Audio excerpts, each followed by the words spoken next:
I'm just going to play a new. Oops. Going to play a new song tonight. This is a little lyric from a musical I wrote. But I was at the march today in Perth with Kelly and Scotty and Richie, and the march or the protest was Iranians and Jewish people coming together in support of what Trump and Israel are doing in the war. It's very controversial, and no doubt people are going to add Zionist to all the other names I'm called, from anti-vaxxer, transphobe, pro-trans, you grifter, groper, you name it. This now, so now I've got what do they call those Jews? Zionists. They add Zionist as well. But anyway, it was very, very haunting. I did interviews with about 9 people. Previous, they wouldn't do interviews because they were scared that their families in Iran would cop the wrath of the regime. This is what they claim. But now they say that their families in Iran say, we don't care. Bomb it, destroy it. We can always rebuild back, but we want our freedom. And so I added some Arabic music to the lyric, and this is what we're going to start with. But this is in honor of these people who are brave enough to speak today, and there'll be those videos will be going up in the next few days. Here it is. It has no.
Boom. Howdy, Paul.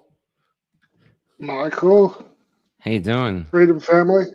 I might be looking a little bit rough this week because I've just come down off the mountain camping with 23 men and 23 boys on a rites of passage here in near Byron Bay up in Mullumbimby. And I know the area. It's quite an experience. A week of men without showers. but it was an amazing experience. I tell you, our culture um, doesn't have anything like a rite of passage anymore, and it Yeah. was an amazing experience. The men were blown away. By the end of the week, we felt like we gave 23 uncles to each of these boys to help them negotiate what it means to be a man. And the men they all stepped up, and they were open and Oh, and raw, and it was beautiful. Yeah. So tonight we have Dr. Sally Price. yeah. I don't think she can hear. So you better Well, put those. You better put those phones back on. You want to put them back on? well, no, we can't hear you at the moment, Sally. But there's an audio setting on the, or maybe Well, you'll we need to come can't out give her and come back advice if in. she can't hear us. Yeah, she's gonna. We're gonna call you. Oh, I've got sound now. Ah, there you got Through sound. the headphones. Yeah. Oh, thank you. Technical difficulties, not my area. So Thank you for having me. Oh no, thank you for coming on. I don't know. I think we got a little. I don't know what anyone said. Yeah. Well, Sally, Paul was just coming out. I haven't introduced you yet. I was just talking about how I've just come down off a mountain, camping with 23 men and boys on a rites of passage. And it was just what an amazing experience it was. But I'm creaky. I'm still unshaven, and after a week of not showering, it's going to take a few showers before I get anywhere near human again. No, just awesome. So I've met Sally. Sally is one of the lighthouse keepers, and she's a medical doctor who spoke out during COVID.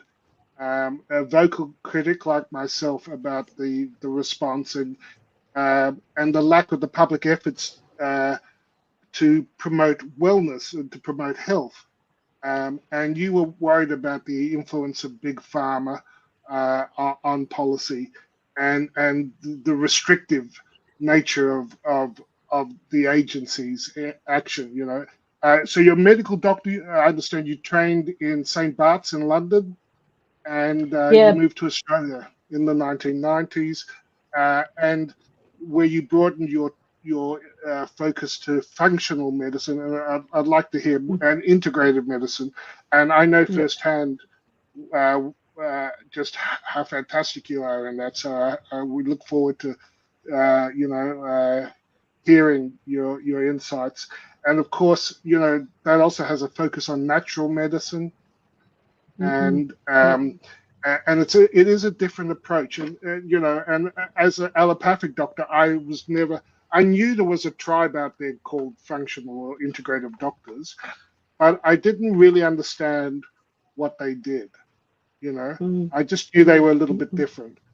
So I hope we can sort of go into that. And of course, you had to. You were attacked by APRA, and you were apparently you've been re-educated. You've gone through struggle sessions. So I'm interested to hear what your struggle sessions with re-education were, and whether you now left behind all that functional integrative thing as opposed to your thing. But that's my introduction. Can we go a little bit back, Sally, and just start? When did you become a doctor? Was it straight out of school, or did you come to it later in life? When did you decide you wanted to be a doctor? Yeah, I guess at school, if you were kind of, should we say smart, or like, you were getting, you were getting all the A's and top of the class and all of that sort of stuff. And it's kind of like, okay, what are you going to do? Is it going to be medicine or law kind of thing? And you know, or veterinary science. So I suppose I don't feel like I really had much guidance in life as to what to do, but I did feel that medicine was something. And reflecting now at this age and stage of life, I see that it was more about relieving suffering. So it was kind of about healing. It was kind of about care, compassion, caring for people. But I grew up out in the country in Cornwall. And so, you know, we had cats, there were mice, there were voles, there were rats. And, you know, when creatures got killed or there were accidents, that sort of thing you would see. So we'd be sort of taking care of these little dying animals and putting birds back in nests and all of that kind of stuff, you know, as you do as a kid. I was very lucky. I was very lucky with my upbringing. And it was beautiful out there in Cornwall in the country. And so I think, you know, there were potentially incidents as I was growing up where there were little chicks that were suffering, or, you know, there'd be a fox or a dog got the rabbit and that sort of thing. And I think it was about relieving suffering. So I was fascinated by biology, chemistry, physics, but I also loved language like you do, Michael. You know, I did Latin, German, French, English lang, English lit, all of that sort of stuff. And I, like, across the board, I just enjoyed all of my subjects at school. And I was very lucky. My mum was a teacher, so she taught us to read before I went to school at 4. And I think that gave me a lifelong advantage for learning, for reading, and ongoing curiosity. And so I think that, you know, that curiosity that was fed by my mum and by my dad, and he was more on the science side of things. So I just loved learning. And I was one of those kids that would just be like, oh, why? And take watches apart and kind of that kind of thing. So it was always that curiosity drive for finding out how things tick, literally, and how human beings tick, and, you know, what makes people do what they do, all of that kind of stuff. So that's got lots of different branches to it. But I think, you know, as a human being, when you've got this curiosity that's fed by people, that's encouraged, and you've got a lifelong learning, a love of lifelong learning, then, you know, it just goes wherever it takes you. So can I ask, when you got into medicine, I didn't get to have a when you got into medicine and became a doctor, was it everything you thought it would be, or was the reality different from the dream? As you can imagine, it's very intense. People talk about it like learning a new language. So there's a new language, there's full-on packed days. I went from Cornwall to London, so there was, you know, being in a different city, meeting a whole group of 100 other people that are all fascinated by the same things, and your interest in you know, healing and health and human beings. So there was a lot to take on board, as well as finding your way around, you know, life, adulting 101, all of those things.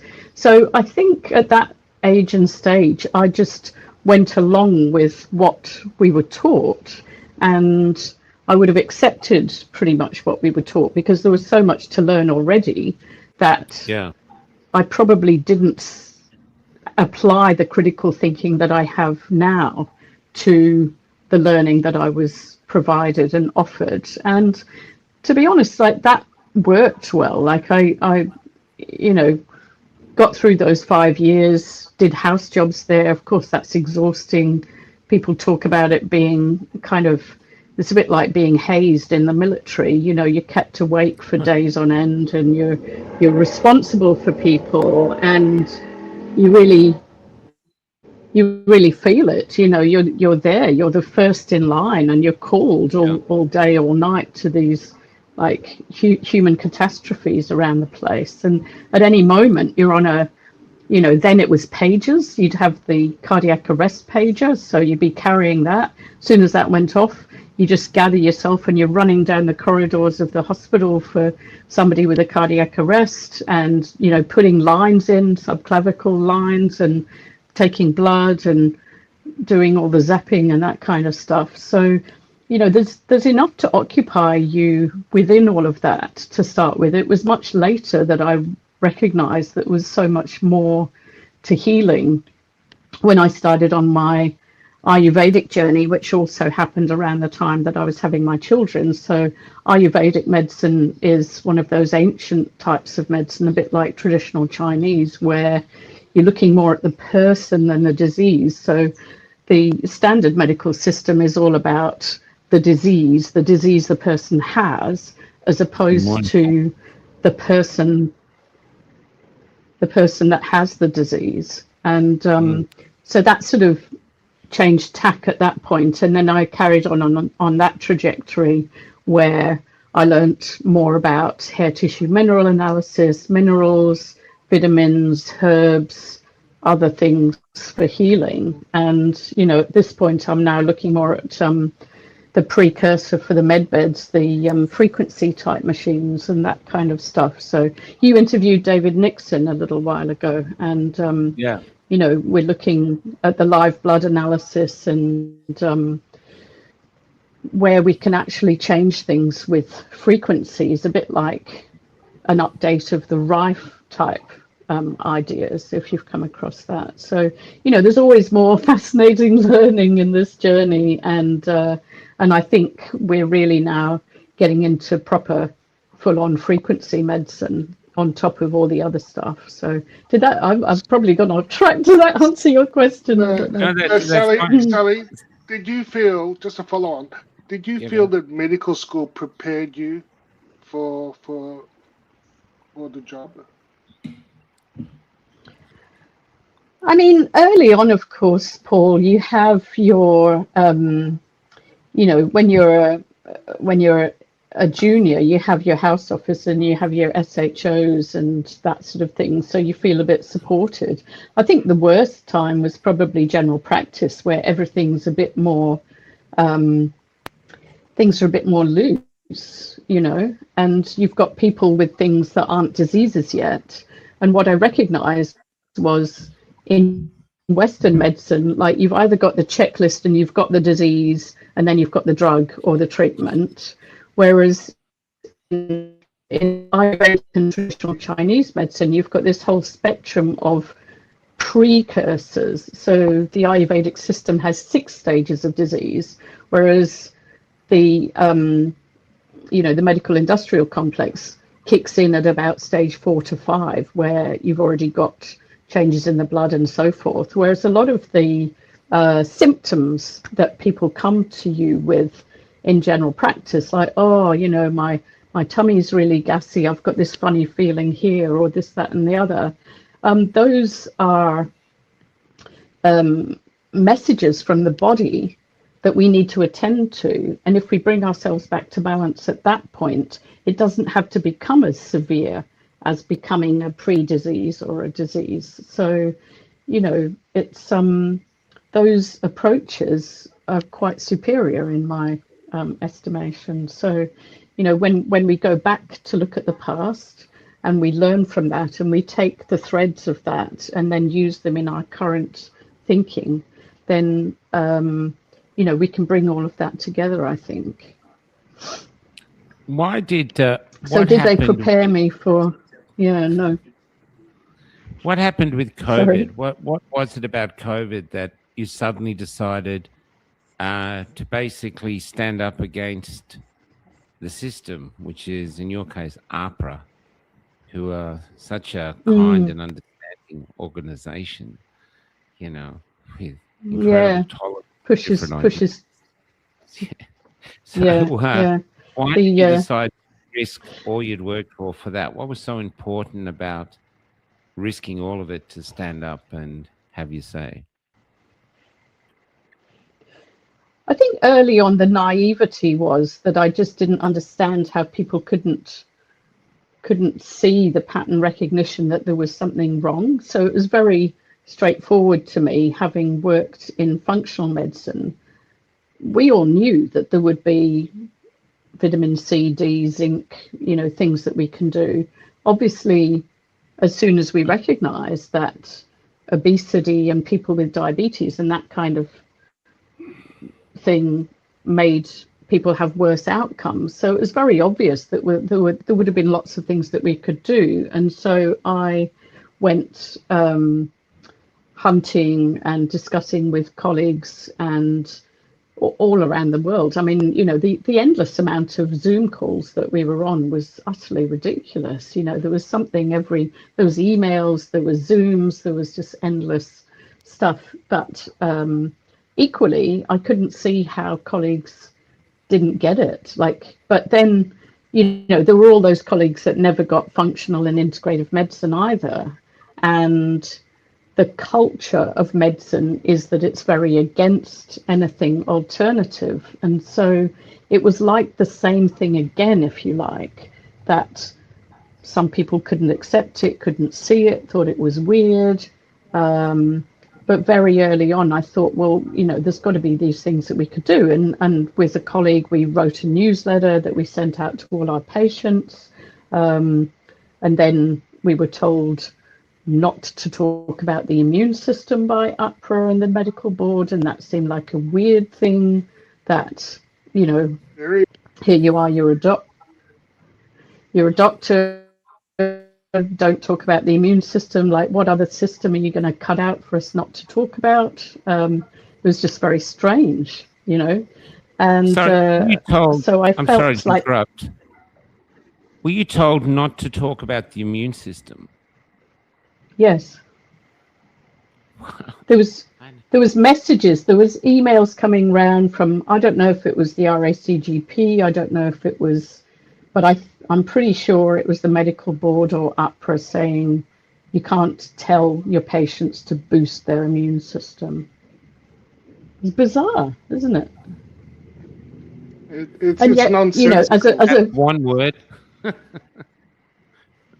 I got a few shorter ones. I mean, as a functional medicine doctor, like Ian Brighthope, as I'm sure you know, Michael, he was talking to politicians about vitamin C, D, zinc, go outside, get your 10 minutes at midday, do your exercise, all the things that should have been all the public health messages, they refused to do. So then the naivety was like, oh, there's something really seriously wrong here. And so to start with, I kind of hunkered down and was looking after my own loyal patient load, because I had a really successful practice that was, just grew out of word of mouth. People don't really understand what functional and integrative medicine is, but when you start talking about, we're looking at the root cause and bringing you back to wellness, but even without describing what it is, people will see the change in some of my patients and they'll go, oh, I wonder what they're doing. And then they find out, and then you'll see, the husband, the daughter, the son, the mother of people that come and see me. So it just kind of grew like that. And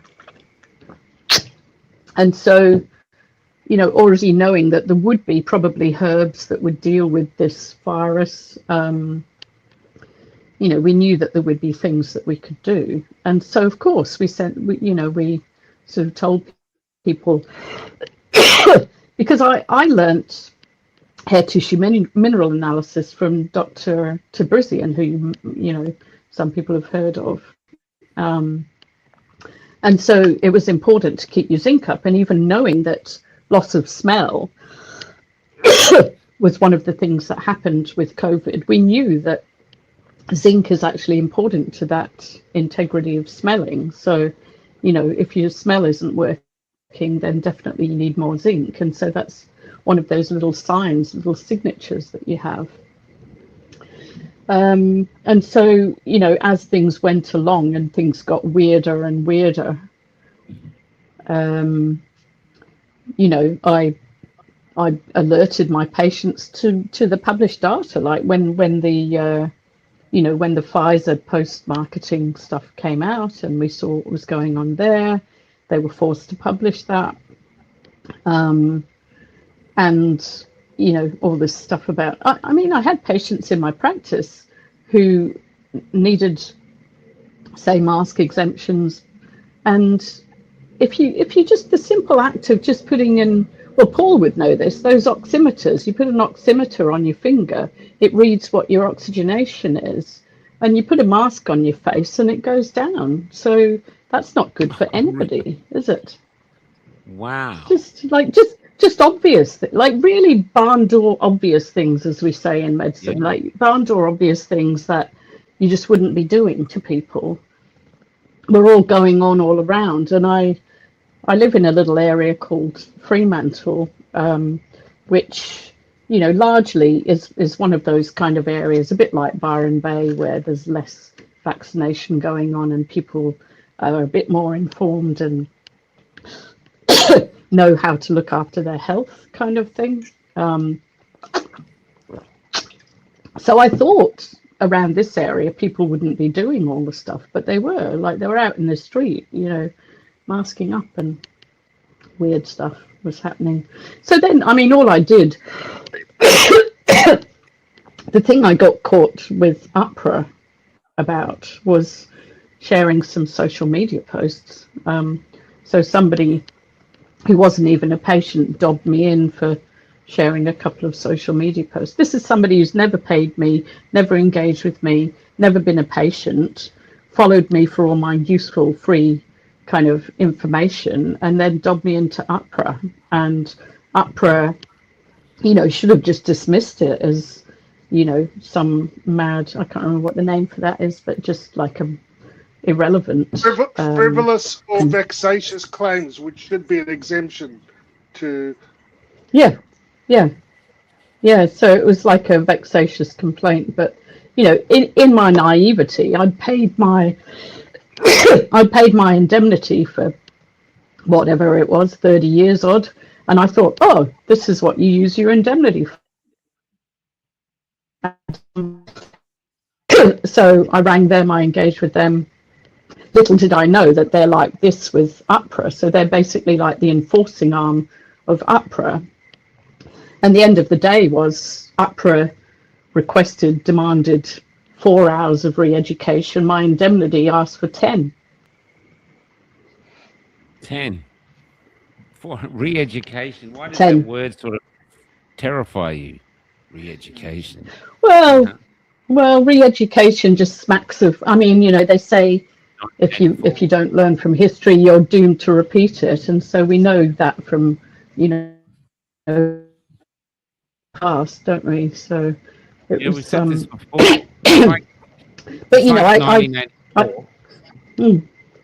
it's like 1984 was read two ways. Yeah. We read it like a warning, and some others read it like an instruction manual. Exactly. Yeah, but the funniest thing was actually that I got even more up close and personal with the AMA Code of Ethics for my reading. Some of my reading was to read the AMA Code of Ethics, and that laid it all out very straight to me that, if I want to be an ethical doctor, then I do no harm, I do personalized, informed consent, confidentiality, all of the standards of medicine, all the ethical code. And the APRA position statement, as you all know, took you away from that by saying we are the, a bit like Jacinta Ardern, we are the single source of truth. We're going to tell you what to say. We're going to tell you what to do, and don't bother doing any research for yourself. So, it's on the way to, AI medicine, I imagine, because if the doctor doesn't do what they think is best for the patient and take into the patient's personal circumstances, or do research, because we're still learning. Like, if there's something different, you read up about it, right? And medicine has always learnt from respectful discussion, whether you call it discussion or debate. There used to be rounds. If you're in hospital, you'd have, a whole presentation on a tricky scenario with a patient, and people would all pitch in their ideas, and it would be a big lunchtime discussion, say, and everybody learned something and went home, you know. It's but you know, then that all just got shut down, as you know. So, and everybody just went to their corner and decided what they you know, who were cookers and who were you know, the ones to follow. And so yeah, so I never lost my medical registration, but I definitely needed some time off. You know, there's loads of suicides of doctors when they undergo UPRA. They try and push you to the brink, so they'll get rid of you one way or another. If they don't get rid of you, if they don't make you suicide, if they don't make you, you know, go away from medicine, then they'll have another go at you. And I knew this, because once they've got you, they're like a Rottweiler, aren't they? They're not going to let go. And so I decided I'd have a few months off, but the few months off kind of turned into a bit longer, and then it was time to re-register with UPRA. So I emailed them. I said, well, you know, do you want me to follow my code of ethics that I've just read in the AMA, or do you want me to follow your position statement? And please, can you let me off the position statement so I can actually practice ethical medicine, because ethics and integrity are really important to me. So that was what I wanted and what I requested, but of course that wasn't allowable. So I said, well, I'm not going to pay you anymore then. So, but that's, you know, that was the end of that, really. So what was what did they tell you during the re-education? It was a load of stuff about how to behave online. It was reading the AMA Code of Ethics. There were a few other videos that weren't even written for doctors. They were written for psychologists. So I think it was part of trying to push you into being a nudge unit, which is now what the psychologists are, because they've now got UPRA telling them to tell people to get vaccinated. That's what's happened to psychology, and that's completely out of their lane. Are you surprised how quickly it happened, or has it been happening gradually, like the boiling frog scenario?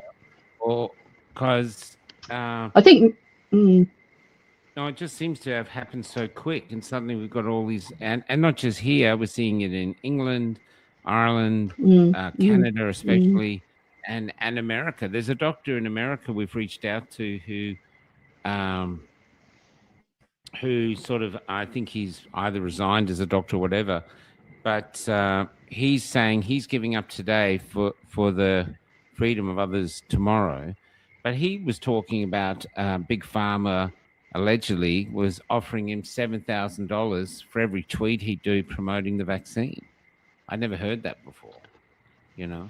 I haven't heard of that. Nobody's offered me any money. I'm obviously not famous enough. Yeah, well, that's what I wondered, if he was a famous doctor or something, you know what I mean? $7,000 a tweet, that's a lot of money. So, but are you surprised how quickly we got to here and this form of tyranny? Really?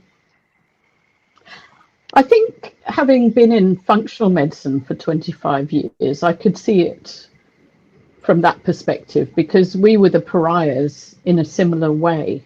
Like anybody that did functional medicine, integrative medicine, herbal medicine, anything that wasn't medical, industrial, complex, pharmaceutical industry stuff. So I think I'd already seen it in that scenario. And then actually, Anne Tonkin tried to close us all down. She tried to get UPRA to put a special, there was some extra rules that got added, that they tried to add for anyone that was doing integrative functional and that sort of thing, but they were buried in paperwork by our patients, because everybody wrote in and said, look, we don't think that they should have that. So you know, we're already pushing against the gradient previously, but I was really, the thing that shocked me the most in doctor friends that I had was how many functional medicine doctors even ended up complying with the mainstream ideas, the mainstream narrative, because I thought that they would have at least, you know, these are people that are more critical thinking than your normotypical kind of medical industrial complex, you know, recipe book medicine people. So I was quite surprised about that, and I was very surprised at how quickly people turned on each other. But apparently my worldview is quite different from other people's, so I've learned that since, that, you know, I mean, I kind of thought in my worldview everybody's a bit about kindness, a bit about compassion, and a bit about caring for the greater good, but I've been quite confronted and disappointed in that area. Can I ask you, moving away from COVID for a second, I just want to get back. As a doctor now, watching what's happening, I mean, I've interviewed people who grew up under, say, the regime of the USSR or Argentina and Chile, and they said their parents were always of the belief that, oh, look, it'll get better, but it always got worse. And we're waking up now with more and more madness every day. Today, I've seen, looking for stuff to talk about, I think there were one in Norway or both in Europe, 2 children, one's already lost to us, depression and loneliness, euthanasia, and they were euthanized. I think they were in their teens. Yeah. And there's another girl getting ready to do it, and she's got a non-life-threatening autoimmune disorder. Are you behind this, or do you look at it with despair? Like, this is, we just seem to be devaluing human life.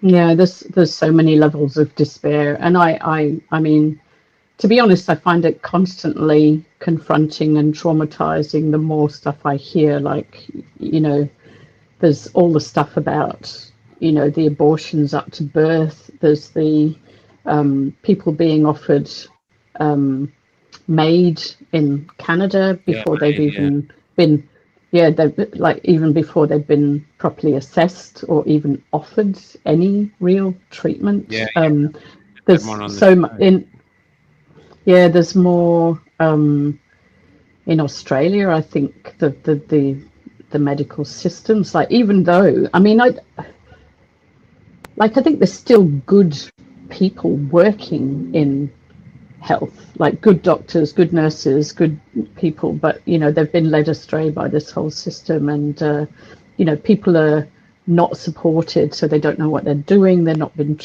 they've not had the mentoring and training and the support, and so things are going wrong more.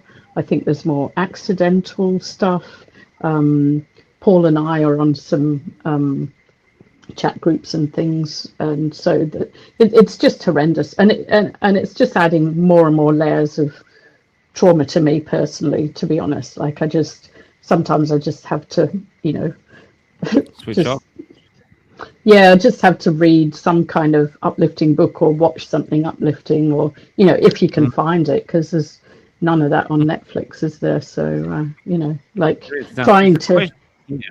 I think from Tad Askew, Dr. Price, how does the vax affect the microbiome, and how can one regulate? Yeah, well, so Sabine Hazan has done a lot of work on there, of course, and so what we know is it decimates the bifidobacteria, and so it's really important to nurture your microbiome in all the ways that you know how to do. And so prebiotic type fibers, so when you're eating good amounts of plant fibers, see, the amount of plant fibers that we typically consume in the Western lifestyle is minimal compared to what's needed. It's all the indigestible stuff that the bugs thrive on. So we want to have lots of that. And in particular, you know, I would say your black and red fruits and vegetables, those kinds of things. So, you know, if you can get the purple carrots or the, you know, raspberries, pomegranate, blackcurrants, blackberries, beetroot. Yep. Beetroot's fantastic for the heart as well. So that's something that you really want to, it helps increase nitrous or nitric oxide. Paul, you have to help me out there. I think nitric, but it's nitric, yeah. It expands, it expands your blood vessels, so you're getting more blood flow, oxygenation, detoxes the liver. Beetroot's fantastic for lots of things, detoxing. Wow. So I mean, as you know, I've got a little ebook, which is, quite simple. It's a downloadable for people to learn. It's recipes and bits of information. That's very straightforward on my Stand for Creators site, and I've got a program for people that want to delve into it a bit more, which is... And the links for that are in the show notes. Sorry? I believe the links for that are in the show notes. Oh, okay. Cool. Yeah. So Biome Basics is my program, just to educate people about their gut microbiome. It's a little program with some notes and tips for success, that kind of thing. So for people that really want to learn how to nurture their gut microbiome and why they would do what they do, that gives them a good starting point. Yeah. But basically it's fibers. Ivermectin also, I think, is a prebiotic. It does.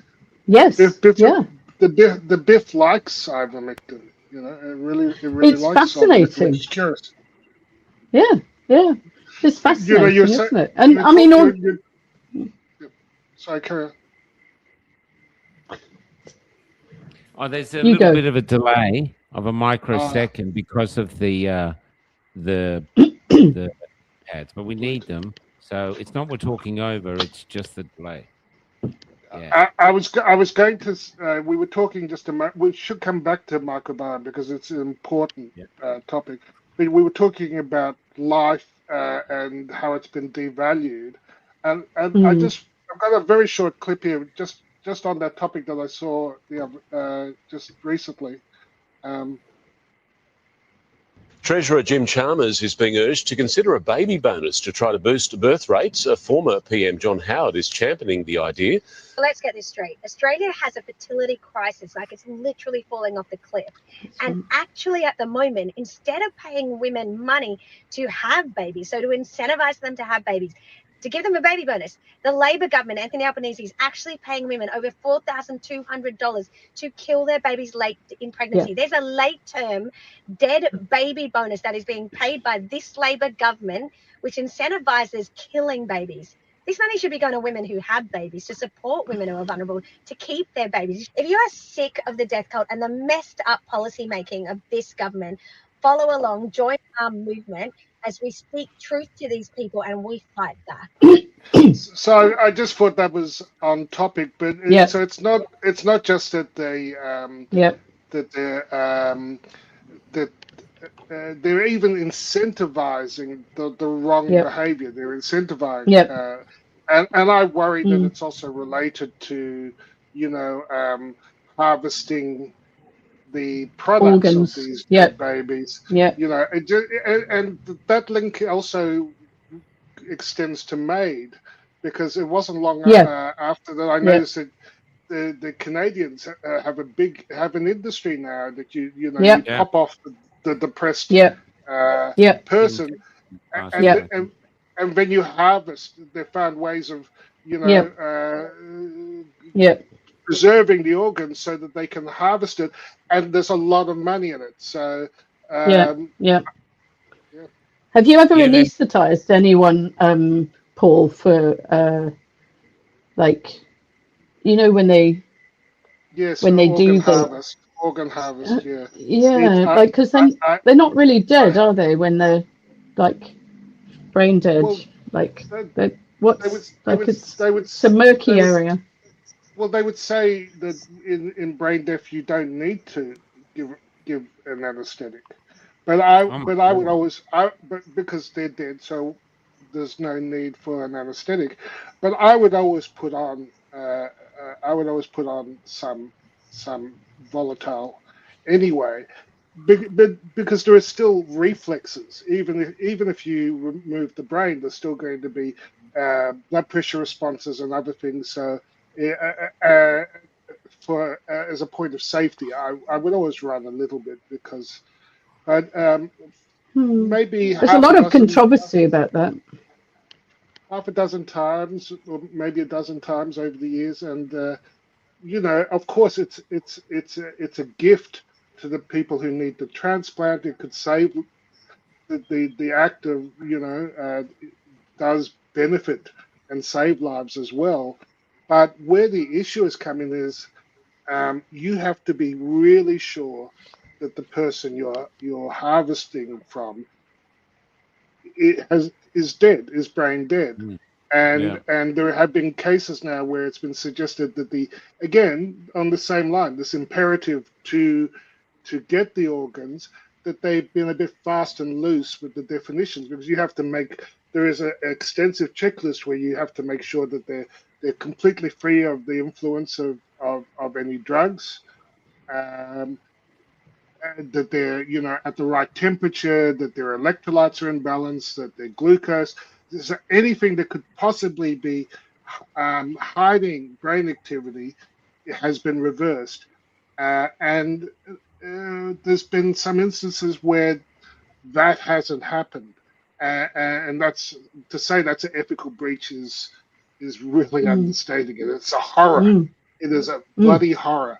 And one of the things that happened over the last few years is that the trust in the profession is broken down, and the censorship and even the actual APRA position statement from March 2021, where they said, oh, you can only talk about the good things about the rollout. You can't say anything negative. Basically put a gag on anything related to safety. And how can't have informed consent when you're censoring, when you're gagging the professions, about safety. It was insane, and it was grossly unethical. And you know, you saw it, I saw it, but I don't know how other doctors. You talked about the AMA Code of Practice and the Medical Board of Australia Code of Practice. When I had to respond to an anonymous complaint in, I think it was 2023, this was after I'd already won in the courts. They left me alone for a year and then they came back. And what my response was to go through the Code of Practice, because if you follow the Medical Board of Australia's Code of Practice, they say then your communication online is compliant. If it's compliant with the code, it's all good. And I asserted that everything we were saying was completely consistent with the Code of Practice. But of course, the implication was that medical councils and APRA were not. Can I ask? And you got away with it, Paul? Like you actually won that? They did actually say, okay, we're not going to take this bogus, vexatious, frivolous, no, I called it that, complaint any further, but we'll put a mark on your permanent record. And it was not long after that that I decided, like you, that I didn't want to contract with these horrors. Can I say, Dr. Price, I'm not a doctor, right? What I want from a doctor is what everybody wants from a doctor, and that is the truth. I want to go into a surgery and talk with another human being who knows a lot more about my body than me, and they're going to tell me honestly, you know, and they're going to, that's all I want. Now that trust is gone. And a lot of people go into a doctor and they can get their own systems. Yeah. The reason, I mean, it's tragic. But I was going to ask to put it somewhere else. So from a business perspective, that means there's a big gap in the market for doctors we can trust. How hard would it be? Kelly goes on about this all the time, to set up new systems where APRA has nothing to do with it? Or would that be illegal in our country? Or is there a way to somehow set it up? Because there's a hunger for it. There's just a hunger. I've got a lot of ideas on that. Why don't we share some of those and sort of maybe Yeah, that'd be a really positive way to go. Well, I've got a lot of ideas on that because obviously I haven't been in paid employment for 5 years, and I have been chatting with colleagues and friends and people like that. But really, the issue, Michael, is safety for us, because as soon as you get somebody that dobs us in, like, we're going to be, we're going to be gone. And I'll tell you what happened after I stopped paying APRA. Is the very next email I got from them was because I actually developed a whole website with educational materials for people, and it was called Fast Start in Functional Medicine. I had this whole program that would get people across all the things that they needed to do to maintain their wellness, to improve their wellness, to get to optimal well-being. And I thought, well, because I'm typically ahead of my time by about 20 years. Like, people are starting to get into functional medicine now. I've been doing it for 25 years. And the thing is, now people are recognizing that they need to do those things. But I put that whole program together. And when I deregistered from APRA, I didn't close it down or recheck the information on the website. And so the very next email I got from APRA was criminal prosecutions at apra.com was the email address. We're going to fine you $300,000 if you don't take anything off your website that suggests that you're a practicing doctor. So, this is how they... $300,000. $300,000, yeah. That was their next ploy, because, if you block them by one thing, they're still going to go for you. They're still... And then there's other doctors in that Paul and I know who have been constantly harassed and told that they're not allowed to give any health advice to anyone ever again, whether they're still registered or not registered. It's like, you can't do that. So, for us, it's about our safety. It's about, and the way I think we could do it is have like an OnlyFans type site. So we're secure and safe, and people can pay for our services.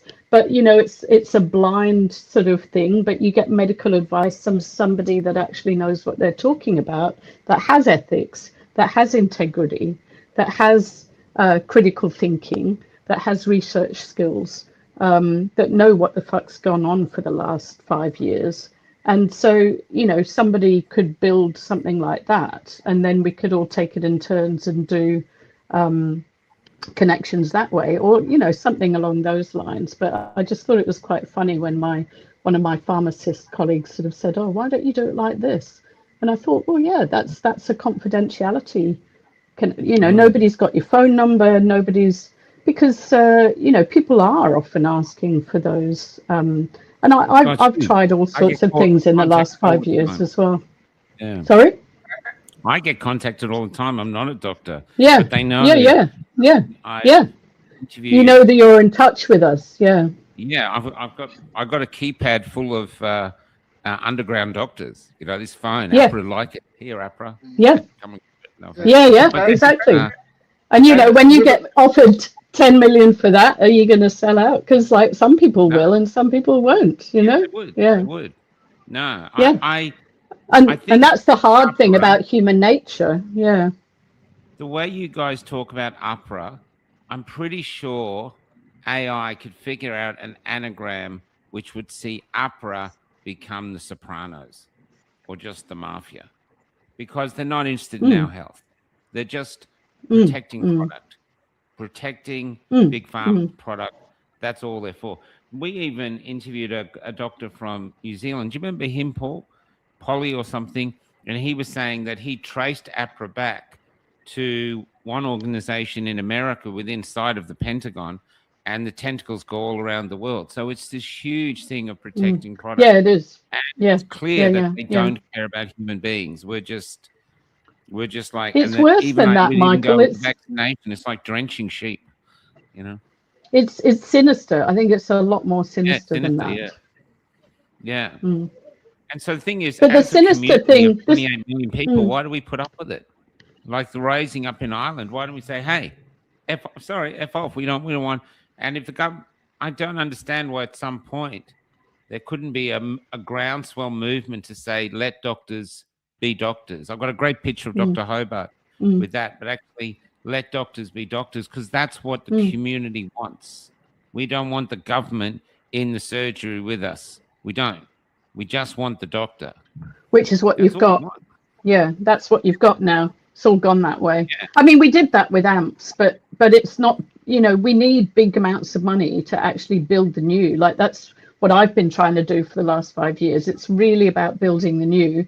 And when you build the new, like with all of these kinds of systems, when you build the new, people will kind of start to come on board with it. People will start to kind of go, yes, that's what I want, and it's over there, and I'm not going to do this, and I'm going to go and do that, and I trust those people. But there's very few of us, and you know, we need the support, we need the help to build the infrastructure. I mean, it's not, it's a very big thing. But as you know, I think, did you talk to Julian Gillespie about the secession system idea that we've got for WA? Because a lot of media, so no, not as yet. There's because there's 2 chapters in there. One's written by Ian Brighthope and one's written by Julian. So one of them is about like the logistics of it, and the logistics and the legals and the ethics of it, and the other one is Ian Brighthope writing about you know, what we're actually going for, what we really want, and and that's the start of the blueprint. But somebody's got to fund this stuff. We can't. You know, I've been trying to do stuff for the last 5 years, and it's exhausting. I've done lots of talks. You know, Michael Palmer. We have who's the one backing Pauline Hanson? I mean, there's lots of money in this country, and it's not like the ruling. It's not like the politicians are doing anything good with it now. I mean, we're in debt of $1.3 trillion. Yeah. You know, it's probably going to take somebody that's not in politics, I would think. But you know, it's really about how do we, you know, fund us to have think tanks and work it out, and we'll start something. And the first thing is, you know, organize a building. The next thing is organize those of us, you know, who are already tried and tested, proven. We've gone away from the stuff that nobody wants anymore, and you know, people that can help us to make it move forward. And really, I think that's very straightforward. That you know, there are people that have, I mean, there's even people who've made masses of millions on rat tests. You know, there's people that have been part of the whole COVID thing that have made squillions of dollars that they probably feel a bit bad about at this point. Do you know what I mean? And that's a way of getting that money. I'm sure they feel terrible as they enter into their private jets. You know, with the limit. You know, Matty made the comment, only found doctors. At least that's a form of medicine that will at least that's a form of medicine where you're more likely to have a happy ending. Exactly. We can guarantee happy endings. Should we say that? Well, we're much more likely to have a happy ending. I just got to write that down, because that's a short right there. Just got to put that down. Doctors with a happy ending.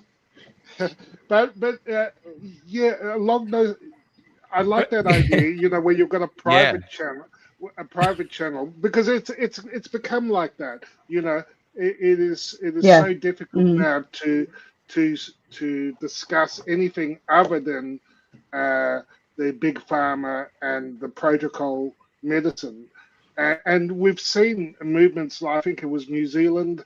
I've introducing legislation to remove natural therapies. Canada, I think, natural therapies are under attack.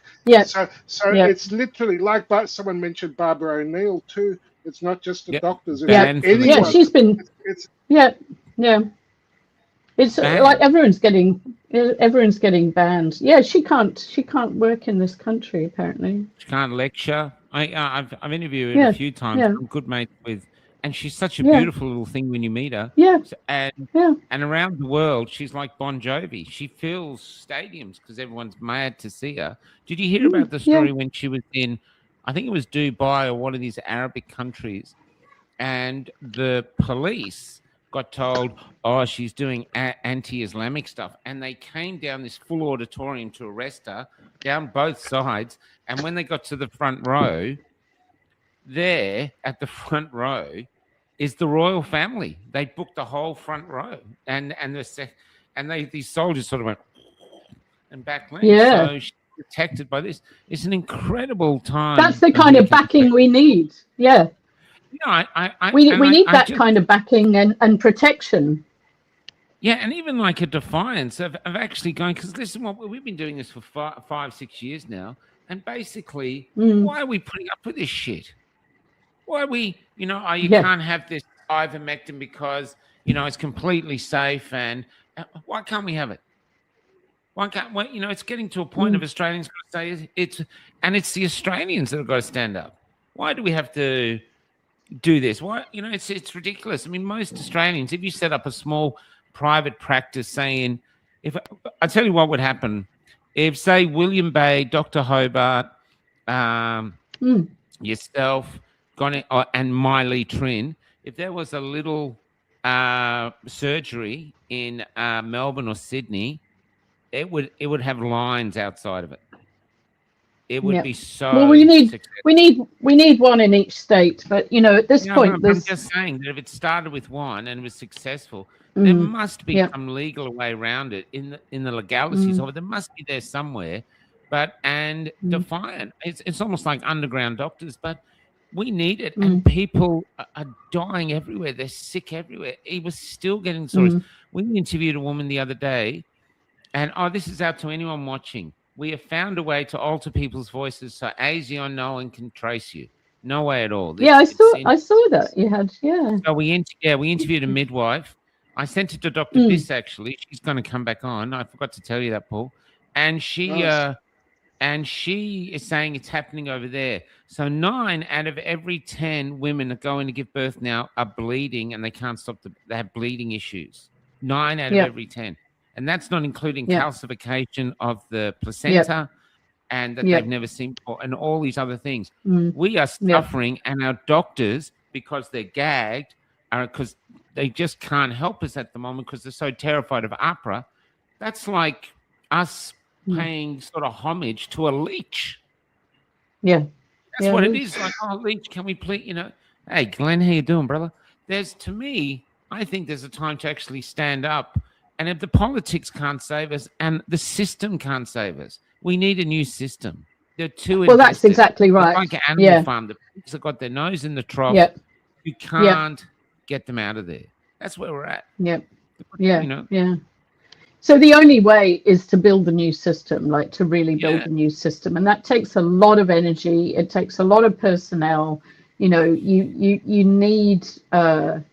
you need the equipment, you need and if it was set up a bit like, are you familiar with NIM in Melbourne, where it's partly a research institute? Like, if you set it up as a research institute, then there would be a broader amount of different things that we could actually use. So, the frequency medicine, all of the herbs and nutrients and light therapies and all of that kind of stuff, I mean, look at it. Look at Dr. Brighthope. I mean, I love interviewing the guy. Mate, he's wonderful. Him. And he's and yet APRA sees him as the devil. But he won against them. That's why. Like Paul here. He won against APRA. William Bay as well. They're still coming. William Bay is still getting attacked. I just feel though that William Bay is actually a perfect one that could lead the charge. I mean, if his balls were any bigger, he'd be a ball. And it's just, we just have to have someone that pushes in and goes, no, the people want it, we want it. And I'm not saying you'd have to start with let's get new hospitals, just a doctor's surgery for general practice. That's all. If they need to go to hospital, they can go to hospital. But just a doctor's surgery where APRA had no say in it whatsoever. This was doctors up to the Hippocratic Oath. I mean, we only found through William Bay that doctors since the last few decades, they don't even what's the word for stating they don't even say the Hippocratic Oath in their time in medical school. So they're not bound by it because they don't even claim it or whatever. I don't know what the word is. But this is wrong. Because most of us go in there thinking the doctor has that living up to that oath. You know, we need another name, Michael. It's almost like APRA has got. No, the quacks are the ones we call doctors at the moment. But you need it like a totally, because doctors become like a term of art, you know. Yes. And unfortunately they've poisoned the word, just like they've poisoned the word resilience and equity. All sorts of words they've inverted the meaning. So I don't know what the word is yet, but it's almost like maybe healer is as close as I can get at the moment, but we're still working on it. But I think you're right. I think to get back to the sanctity of life thing, I mean, I just don't understand. That was Joanna Howe that you had that little clip of, who I absolutely accolade. She's incredible, that woman. But you know, why are these babies not being adopted? Like, there's like really bad problems with fertility, and yet there are these babies that are being literally killed at birth, or they've been attempted to have been killed before delivery, and they're still alive, and they're just left in a room to kind of die on their own. And you know, that could be a gift, you know, that I just can't. Yeah, it's one of the horrors. Dr. Price, should we as Australians set up our own medical system where doctors can be doctors? You go, yes or no? I'm going to leave it there for now, guys. That's a poll. It's a new thing that we're allowed to do with here. So that's a poll. And I'll just put it up. Where shall I put it? Nope. Yeah, there's the poll there. Down there. There's the poll. Have a poll and just see. I don't know how it works. We've just got it. And so but to me, I'm telling you, this is what the people want. Because when they do call me up, they're so desperate because they simply don't trust their doctors. They go in with system. The other day I was interviewing someone. This amazing interview with Carrie. You know, she's 38 years old. She's infertile now. The jabs made her infertile. She's lucky she had one baby, and now here it is. And fertility's dropped off the cliffs. Yeah, that's right. And no one talks about it. That's like our future. What are the point? We're not here just. Well, we do talk about it. Yeah. And we get censored. Shadow banned, and blocked. Do you know? I was just having dinner with my sister, and she was saying she was sitting somewhere at a cafe, and some a group of 30-something-year-old women were talking about how all of her friends needed IVF to get pregnant. Yeah. And you know, we did at the Lighthouse roundtable on fertility, and we talked about it right from the inception that this was a concern. But of course, that anything negative about the synthetic gene religion is incompatible with being a doctor. You have to be part of the faith, and questioning faith in the synthetic gene therapies, despite the lack of evidence. You know, despite the lack of long-term safety, despite the fact, despite the fact that they didn't assess effects on reproduction. You know, it is fucking insane. It was totally predictable. It was totally predictable. And then the kids that do survive, the kids that do survive the pregnancy from the women that were jabbed prior, like a lot of them have got developmental delays, and what they've done is shift the goalposts of development. So, you know, the babies are not developing normally as per the old developmental milestones, you know, like sitting up, crawling, smiling, blah blah blah. They're not normal anymore. They've shifted all the goalposts to try and hide that fact, and they're the ones that actually, like the ones that have actually survived. And I just hate to think how much disability we're looking at with all of that, because, you know, there's the fertility is absolutely crashing, and people could watch the fertility roundtable on Lighthouse Declaration and join that for us. But also, you know, that the kids of previously jabbed women are, you know, that they're not developing normally or properly, and then, you know, they can't even get into a pediatrician. So then, of course, they can't get diagnosed with anything. So then they can't get any help, and they can't get any assistance in schools, and so it just rolls on and on and on.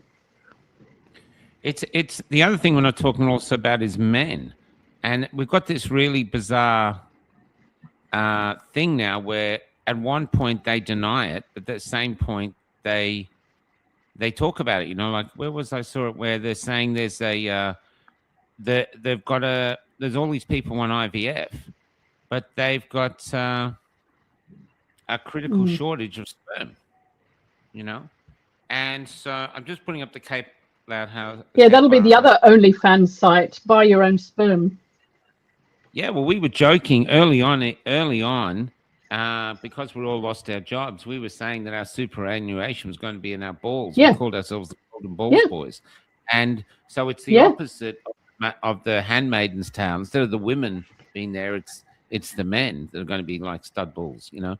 But it's that, jokes aside, Golden though, balls. Evil territory. And I think people are suddenly waking up. Yeah.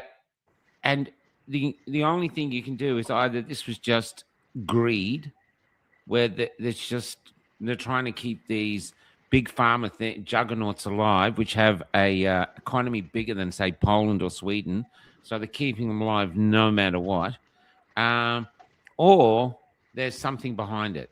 I can't see any other thing that makes any sense, you know. Because I found something on the net the other day. I was going to save it. I think it was from the 70s or the 80s, where they had swine flu, and they had a swine flu vaccine, but they had so many people injured, they pulled it off the entire world literally in a day. That's right. Yeah. Yep. Do you remember it? Yeah. We actually had a situation. Well, we had a situation here in WA where they started jabbing kids with the flu vaccine, and they had, within the first sort of few jabs, they had kids sick or die from the flu jab that was given to them, and they pulled that off the market. So, you know, all these experiments that they've previously run on us are, you know, at least those things got stopped, but this stuff just is going and going and going. So, it's very sinister. Like yeah, keep on. I'm just going to see if I can find this thing that I did. Hold on. Please keep talking. I'm just going to find it. It's, because there's this thing here. This made me furious. I'll just bring it up. Have you seen this? Report for the public. You will see that they didn't do any fertility studies. Pages 16 to 21 are of particular interest for people to look at if they're interested. They did no fertility studies, and they didn't even do fertility studies in animals. They were exempt. The studies and trials were exempt, which is most peculiar. They didn't do any studies in pregnant women, and yet it was pushed on pregnant women.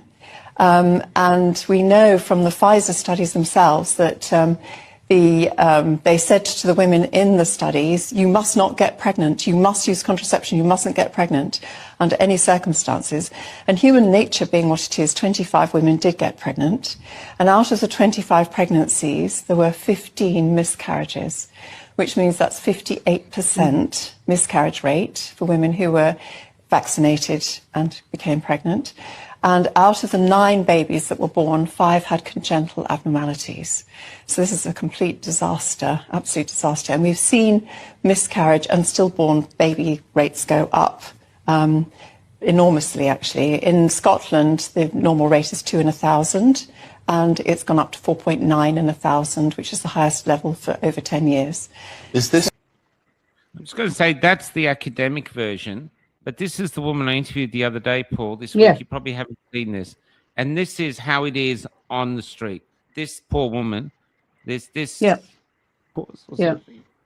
was premature ovarian failure. That's what it was diagnosed as. Premature ovarian failure. Yeah, Never heard of that before. Basically, my body just said, nope, that's it, you're done. So it is like an early menopause. Yeah. Which I've heard. Perimenopause, yeah. Perimenopause, I've heard. And how old are you? I am 42, but I was 38 at the time, or 36 at the time, yeah. 36? So, which is? Yeah, count by 5 years. So suddenly, basically, you're infertile. So I was infertile. Yep. How'd you take that news? I didn't take it very well at first. Yeah, I bet. So we did a lot of testing. Yeah. I went to the doctor and I told my doctor, I'm like clockwork. Ever since I had bub, my cycle went back to normal. Yeah. I was like clockwork. You could count it by the time of the day. It was going to happen. Because I wasn't on any contraception, nothing like that. Yeah. And even after losing all that weight, my periods still come back to a normal cycle. It was like the moon. Yeah, Every full moon, boom. It's game on. Yeah. But when it suddenly stopped, I thought in the original. Maybe it's stress. Maybe it's because I've been sick. Maybe it's all this combination of things happening. I went to the doctors. I'm like, can you just run me a hormone panel? And she did, and it come back, and we were just like, oh, that's not good. And she goes, I'm going to do your AMH level, which is your anti-Müllerian hormone. That's the one that tests your eggs, how many egg supply you've got, ovarian reserve.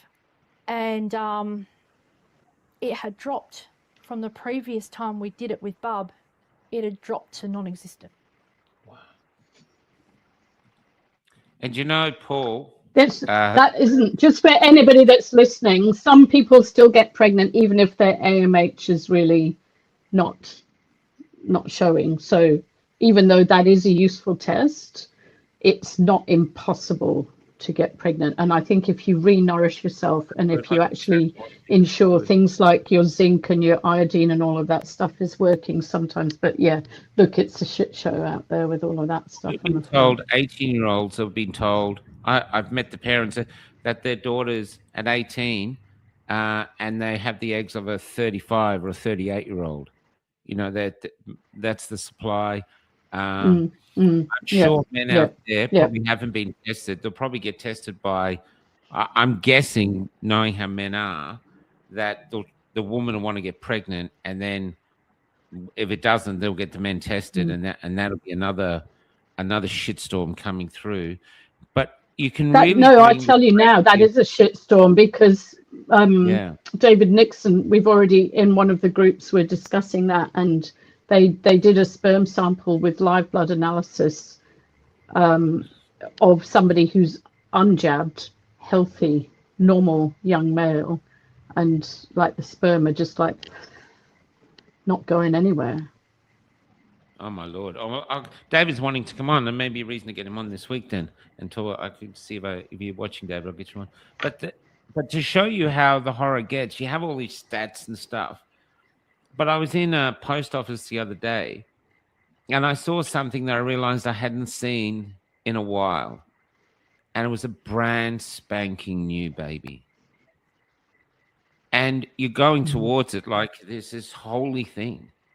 Because, I mean, you used to see them a lot, but now this was brand new. Gives you hope. They are having them, but it's rare to see them. It just is. The polls down here, guys. Should we set up our own medical system with doctors can be doctors? Have a go if you want to use it. This is something we're going to be using more. It's a widget coming in. Yeah, sorry, Paul, I'm taking over. But what do you think, Paul, as a doctor? You wanted to be a doctor. You wanted to help people. And now you're watching your people suffering because basically, allegedly, of those who used to be above you.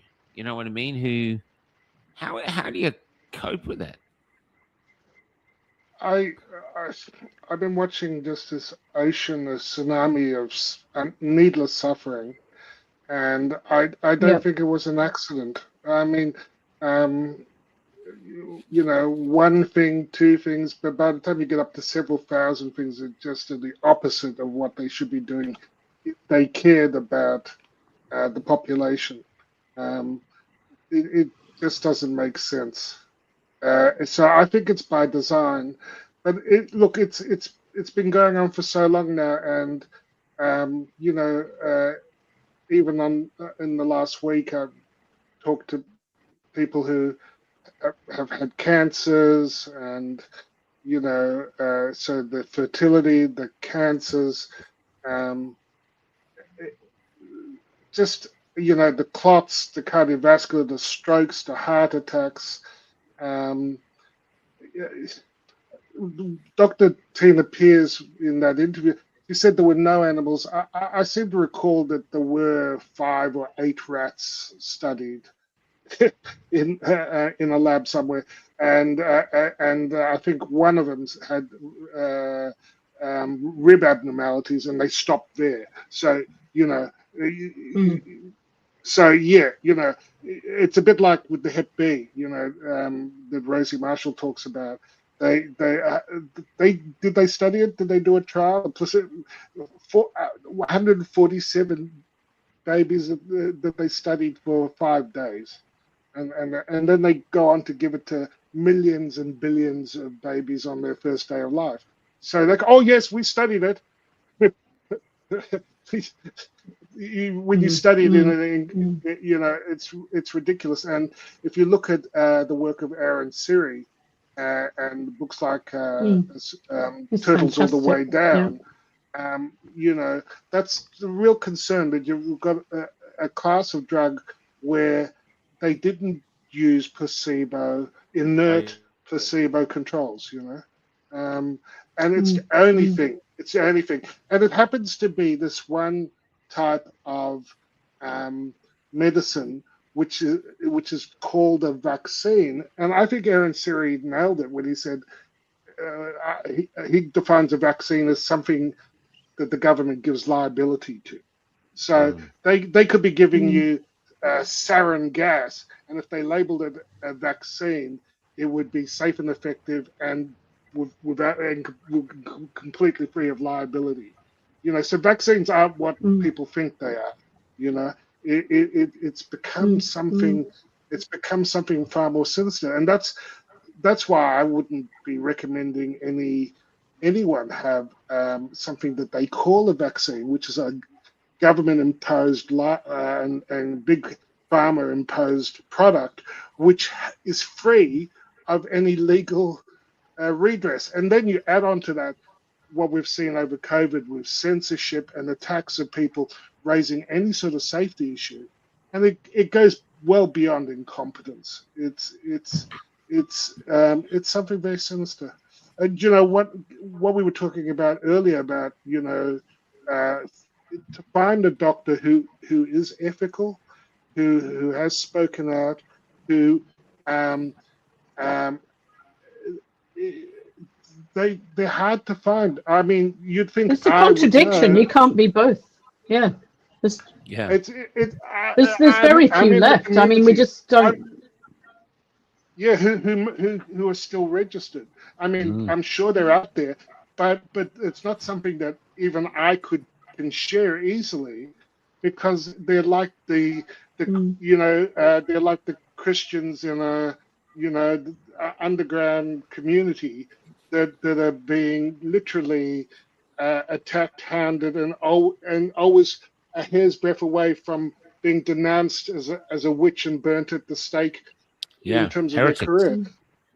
So we have to fix that, and like you're saying, we have to find a way that it's not that there isn't a demand for people to connect with technical professionals, but how do you find them in a situation where they're literally being persecuted, censored, and attacked?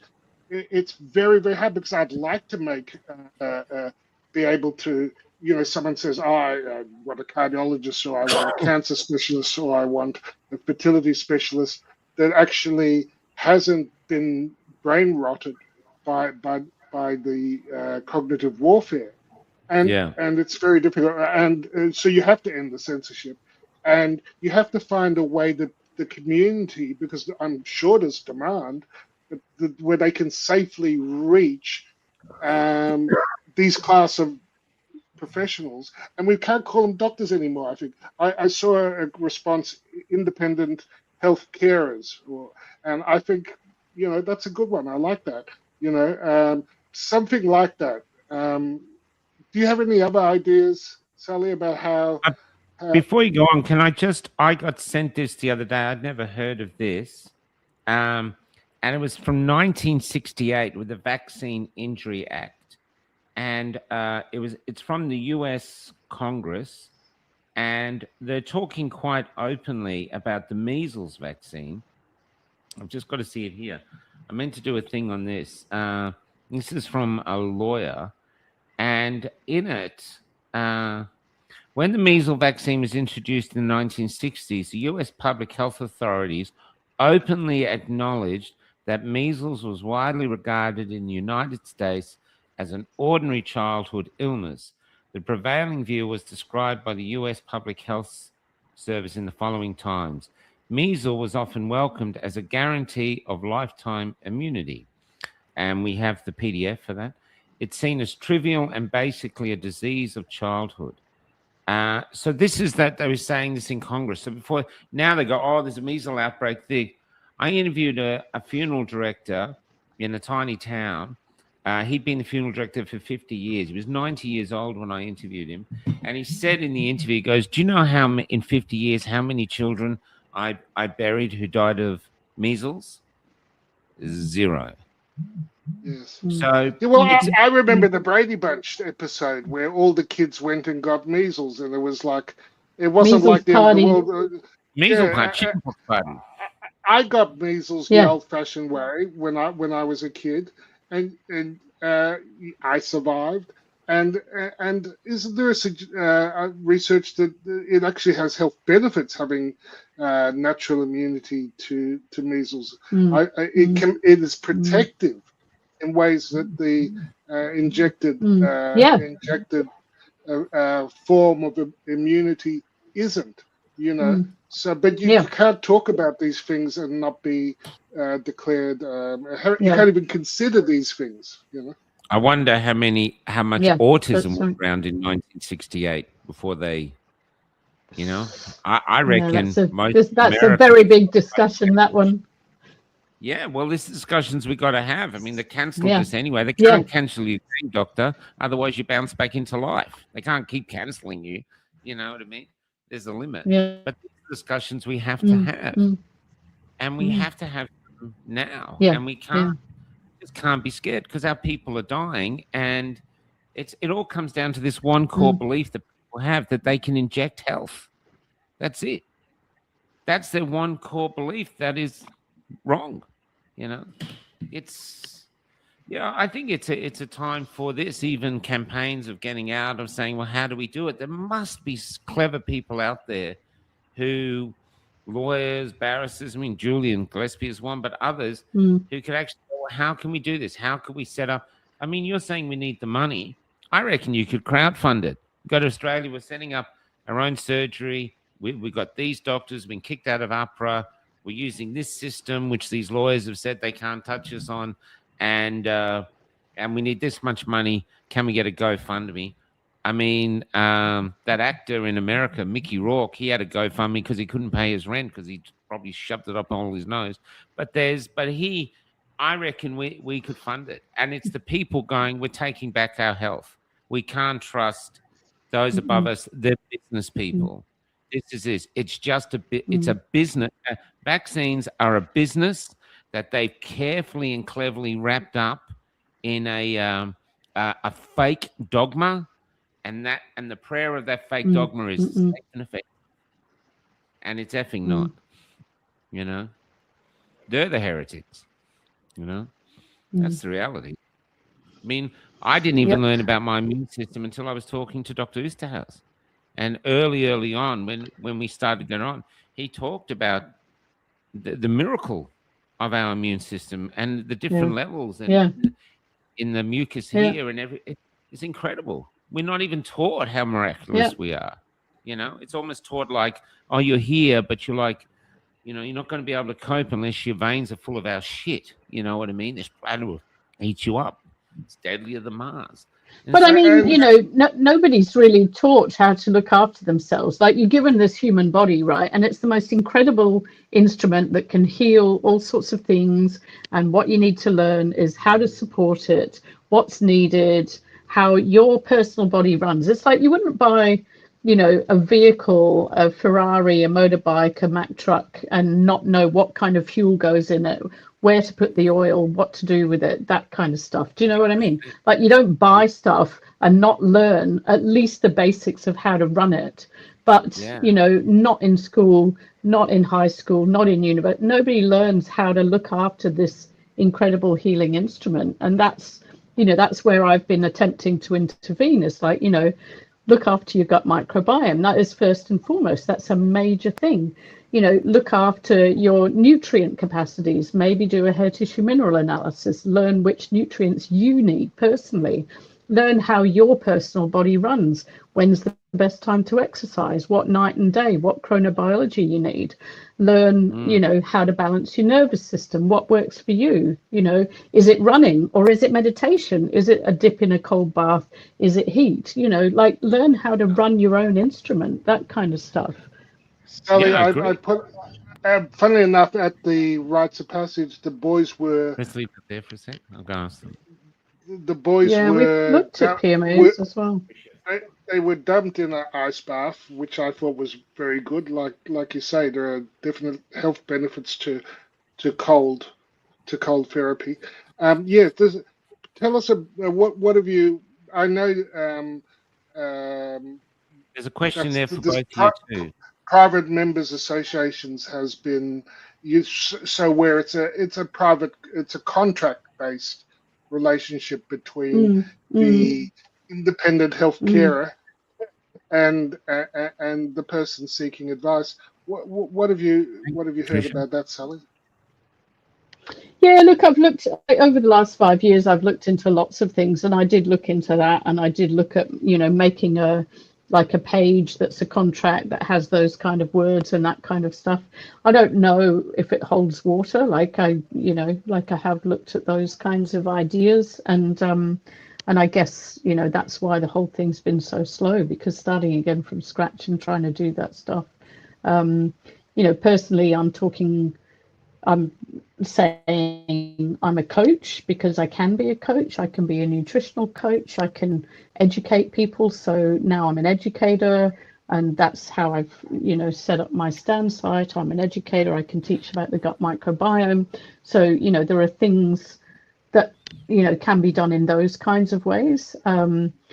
As you know, Paul, you know, if you want to work, you need the place, the infrastructure, the equipment, all of that kind of stuff. You don't run around having your own anesthetic machine, I don't think. So, you know, we need a live blood analysis machine.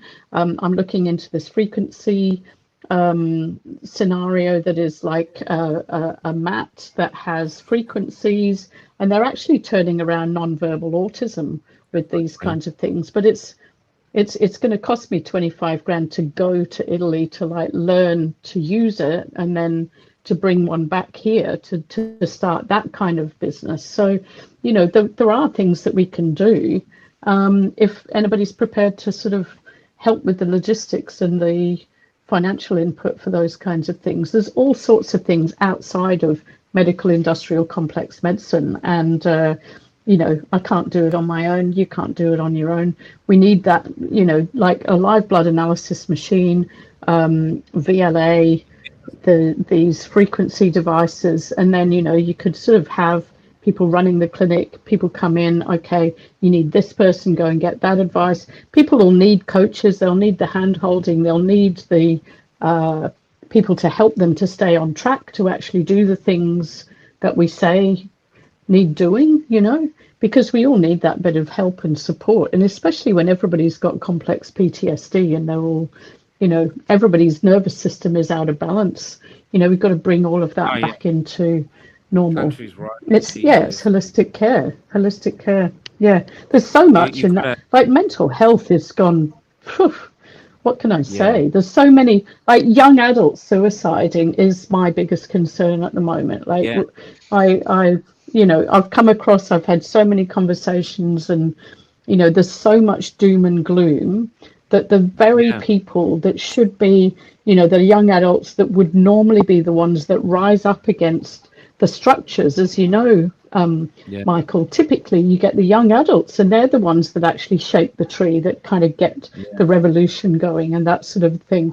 They're all in doom and gloom, and they can barely even function. So this sort of underlying complex PTSD, everyone's on screens and that kind of shit, you know, like we've got to get everybody really well, in every way, mind, body, soul. Yeah, I agree. And the like when that interview with Carrie, Paul, right at the end, I had a question I wanted to ask, and I didn't want to ask it, but I had to ask it. And I asked her if she found the courage to forgive herself, because she took 3 jabs and jabbed her kid. And we stopped the interview because she just broke. It was like I'd just drawn a line, and all the tears that she was holding onto in frustration just poured out. And so Richie, we do working with Max Fried now. But it was it was 2 days. That's so healing. That is so healing. 2 days of just feeling the tremor. But you know, just as this sounds like a joke, but you know, it's a shame we can't. The Spanish Inquisition basically got rid of witches who were probably herbalists. It's a shame that maybe the name you should call yourself is witches. You could be a warlock, Paul. You know. Yes, please. Yes, please. Ooh, I like that. And you, Sally, could be Sally Price the witch. And and maybe it's a religious thing. Who knows? But it'd be interesting. But it's jokes aside. This is so serious now. I have a great friend. She wants to keep it silent, but I have a great friend who's losing a father, and the jab put her mother into it, gave her full-on dementia. I see her struggling. I have, and it's not just me. I'm just talking to people everywhere. People come up. They've lost 16, 17 members of their family in a year. You know, and they're despairing because they got survivor's guilt because they didn't take it, but they couldn't stop their other ones taking. They just have to be a spectator. And there's another interview coming out with a medical health nurse, Michael. That's going to blow people away. Because his brother. Yeah, he's a friend. His brother took 5 jabs and died. And he died hating Michael because he wouldn't take the jab. He says, basically, it's your fault. Instead of going to the grave thinking, actually, the government's poisoned me, or the big, you know, he went to the grave hating his brother. That's the depth of the evil of this thing that we're facing. And we have to fight it. With true soul courage, which is like what Paul does. But we have to fight it with that. You know, I mean, we're not immune. I've got friends and family members all around with all sorts of stuff going on. So it's highly stressful, and it's really confronting. And you know, I'm constantly kind of like, was there anything that I didn't say? I told them, like I tried to do all the things, and you know, use the Matthias Desmet kind of conversations and questions and all of that stuff. But you know, people have to make their own decisions if they're adults, and you know, because the propaganda was so effective, you know, I'm seen as an idiot, you know, like I'm still seen as an idiot. You're not an idiot. With people, family, friends, and that sort of thing. That just. I think, Dr. Sally, when you started talking about frequency and microbiome and your nutritional insights, I think people would love you to come back and talk more about that. Because sure. I know there's a lot. Because there's so much that we can do. And you know, light is medicine. You know, it's not just getting your vitamin D and getting out in the sun. You know, I talked to Dr. Jack Cruz last year.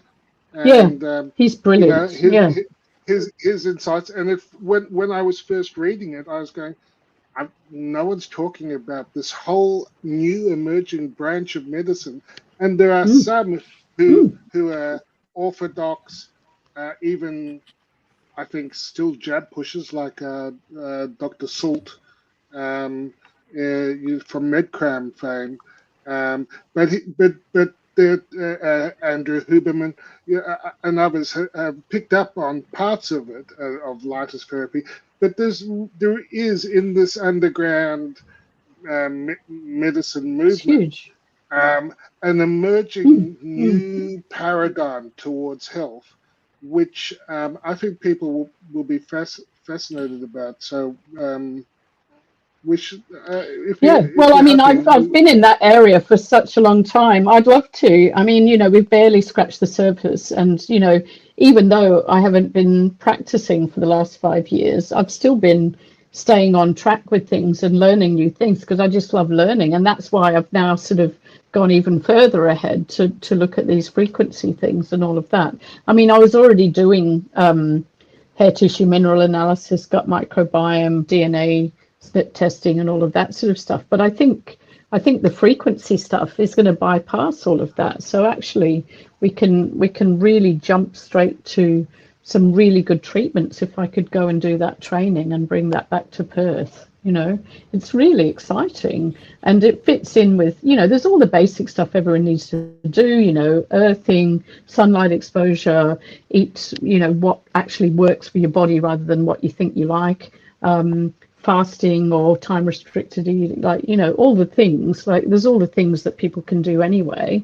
But then to add these frequency therapies that they use in Italy, they've been using for 2 decades in Italy, this kind of stuff.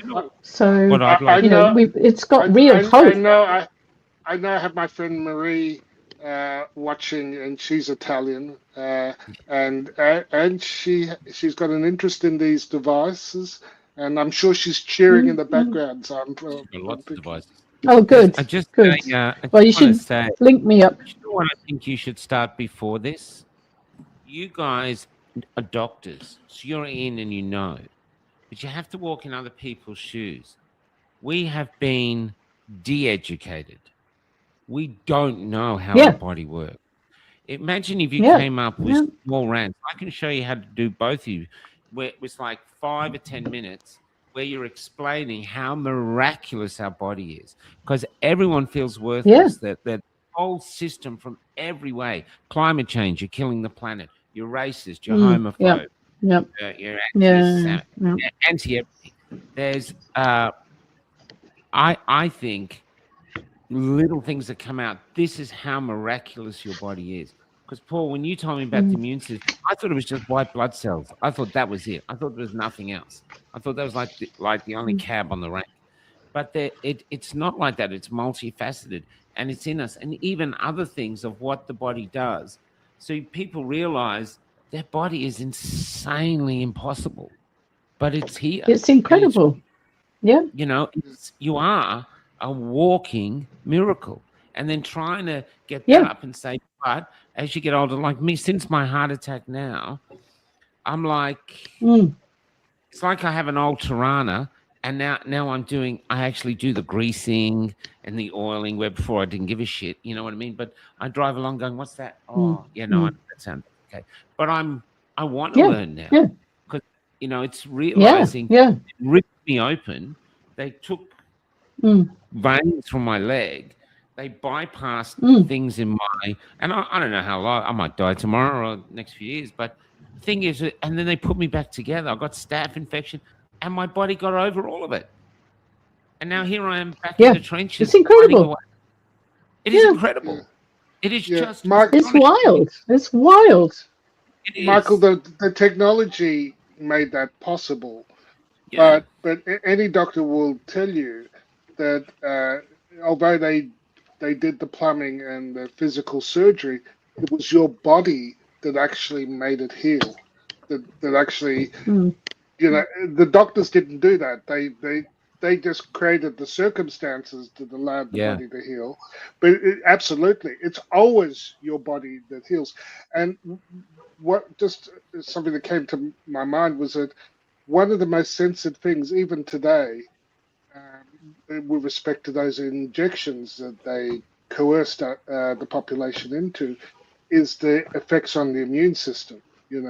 you still can't talk about. Yeah. And you know, Gert, who we've had on, is still talking about it with this, you know, the new cicada, and saying that it's still consistent with the concerns he's having with the dance between this virus, which keeps evolving, and the body's immune system, which is getting degraded in the vaccinated population. So the two are dancing, and there is still danger there. And it's the same danger I pointed out in 2021. You know, that you still can't talk about. It's still heavily censored, which makes me continually still worried that we need to stop that viral evolution, and that we do have to, like, one of the issues that one of the things I learned was, you know, that these injections into the muscle may not make a lot of sense when you're talking about a respiratory disease. So they're treating influenza and COVID and all these respiratory infections with injections into the wrong immune compartment. And Robert Clancy, of course, Professor Clancy, was one of the key immunologists to explain the importance of mucosal immunity. And if you have actual mucosal immunity, this is when you get herd immunity. This is when you get long-lasting, so you don't actually get infected and you can't transmit the disease. One of my ex collaborators quite rightly reminded me that it's not just squeezing up the nose when you think of mucosal, the actual gut immune. It's likely that the ultimate treatment that will work would be a capsule, something that actually gets into your gut, into your immune system in your gut, the Peyer's patches, because that's where your respiratory, the immune system for your lungs actually resides in the gut, because there's no room in the lungs for all those immune cells. So I felt for the longest time it just didn't make sense, but it is amazing. It is. We don't know that, Paul. It is amazing. It is complex. We don't know. And I just, it's just the paradigm that we're working under in this current orthodox medicine is wrong. You know, it's the first approximation, but it's not the answer. So I actually look forward to great improvements in health once we carry on. I'm going to have to go because my daughter's leaving for Japan. So no worries. Thank you so much for your time. Thank you so much, and I'd love to. I'd love to do a bit more on things that people can do. Yes, that'd be good. Yeah. Well, while we're all stuck in Perth again. Yeah. That's right. War locked refugees. Up in Perth. Yeah. Thank you. A joy and pleasure to meet you. A real pleasure to meet you, Doctor. Yeah. Thank you, and I'll see you over there where you are with with Richie and all of that, perhaps. Yep. Yeah. See you then. Thanks for having me. Thank you. Good to see you. Dr. Sally.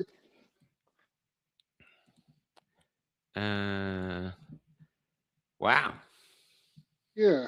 Well, the poll's still there, guys. So far, nobody wants the current system. It's all for a new system. Do you know, Paul? I'm sorry, man.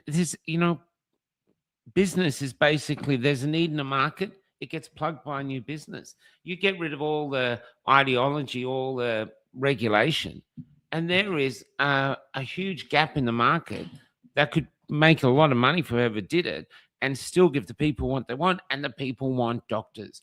They want nurses who will be an advocate, who will actually, because you talk to nurses and they go, the doctors are so overworked, they come in.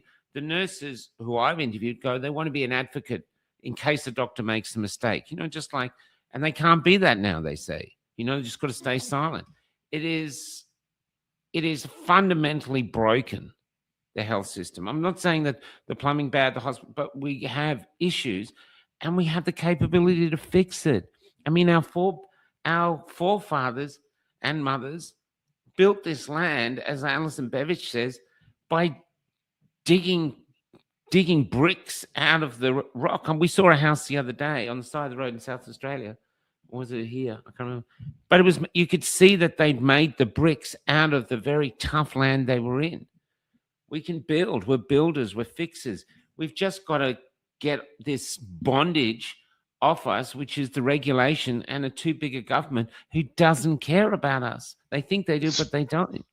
Speaking about that, I watched a documentary about mud brick housing and how there have been buildings that have lasted 1,000 years with just minor top-ups, and it was built from the soil and from the dirt underneath their land, and you could and this it goes into how they with building codes and stuff made it so that it was prohibitively expensive, when the truth is humans have been doing that, building their dwellings, and these are dwellings that are cool in summer, warm in winter, can last 1,000 years with minimal top-ups each year to the so it's not just medicine. We can do things so much better. But 100%. There's the other thing I want to talk, Paul, is I'm just going to put up a quick ad here, but why don't you just fill us in a bit more? For the people that started, you have been out of the loop for a week. Tell us why, because it's so beautiful. Tell us what you've been doing. Yeah, so it was my nephew did what's called a rites of passage. There's an organization that does this, and it's run by men, and they challenge the boys and put them through, and the fathers for them. What was one of the challenges? Just tell us some of the challenges. Well, you know, it wasn't just the challenges were in part just the physical activity of climbing mountains, but there was also a lot of fun too, playing games and sitting and talking about what it was like for us when we were their age, and all the complexities of being a man, and you know, some of the discussions were things that even their best mates of decades never heard. So to me, it was an extraordinary experience.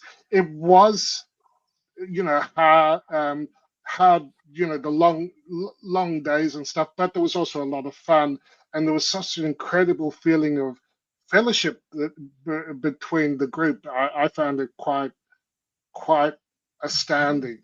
You know, all sorts of different men, all sharing open-heartedly about their experiences. And I'm sure my son benefited, and the other boys who are now young men, because they've gone through this rite of passage. So I'll put it out there. Look up rites of passage. You know, it's extraordinary. I know this is delicate, but was the circumcision hard with the broken piece of glass? You know? I mean, I know you were the only doctor there. Is there a doctor here? Do you know there were some stretched hamstrings. Some of the games, some of the games were quite. You know, like I say, even the dads and the men were somewhat challenged. I know, speaking for myself, I was somewhat challenged, but you know, we've often talked about that. You know, where have the men gone, and how do we create? And other societies have had rituals to mark this. So I really look forward to seeing the benefit of mindset. I interviewed that Uzbekistan man who went back to Uzbekistan, only person I ever met from Uzbekistan, and he said, your country, the men are broken because intergenerational teaching from men to fathers to grandsons is not there. That's how men become men. They don't learn from the system. They don't learn from the government. They learn from their fathers or uncles or grandfathers and stuff like that. And that's what this was. This was men. Yeah, that's what I'm saying. Speaking about their own lived experience. They weren't talking philosophy. You know, I love to talk all sorts of philosophy. No, it was just, but it wasn't about that, and it wasn't a big therapy session. It was just men talking about their life experiences. Yeah, man. In an honest way, to let these young men, these boys, get a sense of, you know, that we don't have all the answers, that we all have very different life experiences, but I thought it was special. I'm still recovering. I'm still recovering. Back on the drugs and the grog. No. I'm kidding, you know, I'm kidding.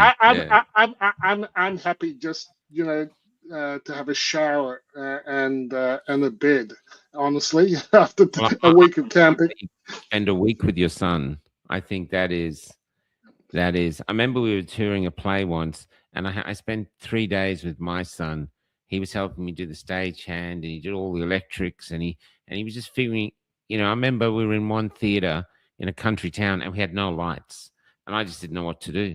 And it's like the audience was full. We had 5-10 minutes to go. And he's just up there in it, and he thought to himself, oh, there's a disconnection somewhere. He didn't even tell me, and he fixed it, and he went back and he did it. And I was thinking, wow, that's my son there. Didn't freak out. He just fixed it. I was so proud of him. It was such a lovely time. Do you know, when the boys were sharing with some of the other men what they hoped for, it nearly was always, I would like more time with my dad.